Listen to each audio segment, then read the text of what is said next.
What's going on, guys? In this video we are going to see how to create an array table.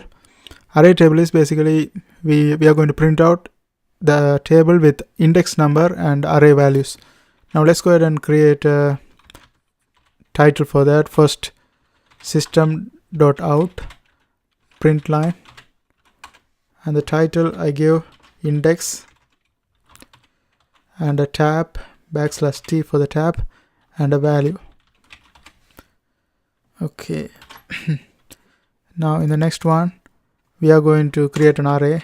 I put int and I create with my name Taliban, and we put a square bracket right here that is equivalent to, let's give the array values, let's say 32, 12, 18, 54, 2. Okay, now we have created the array and values.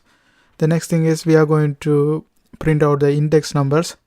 Index always start with 0, so we initialize integer counter with 0 because index always start with 0, and then I put the counter that is less than Taliban dot length and gth. So it's going to print out how many array values we have. It's less because since it's starting from 0, it has to be less than the numbers we have. Okay, Taliban. Okay, I made a spelling mistake. Okay. Now the next thing is we have to do the increment by 1. So we put counter ++. And that's it. Then finally we are going to print out the counter numbers.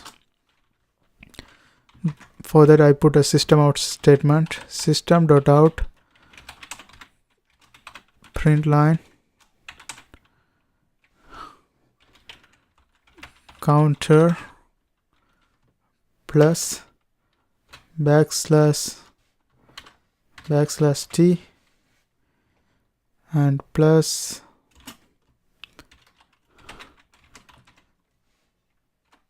counter.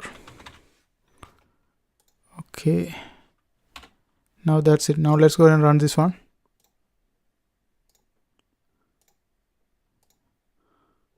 Okay, now we have print out the index values, index and values. It's starting from 0, it's going from 0 to 4, and we have the values for each index numbers. Okay, I hope you guys find this video helpful. Thanks for watching, and if you are trying to learn Java programming, there are a bunch of videos in my playlist, and also if you are trying to access these codes, it's in my blogger. I put the link of my blogger in the description, so you can go ahead and access them. Thanks for watching. See you next time.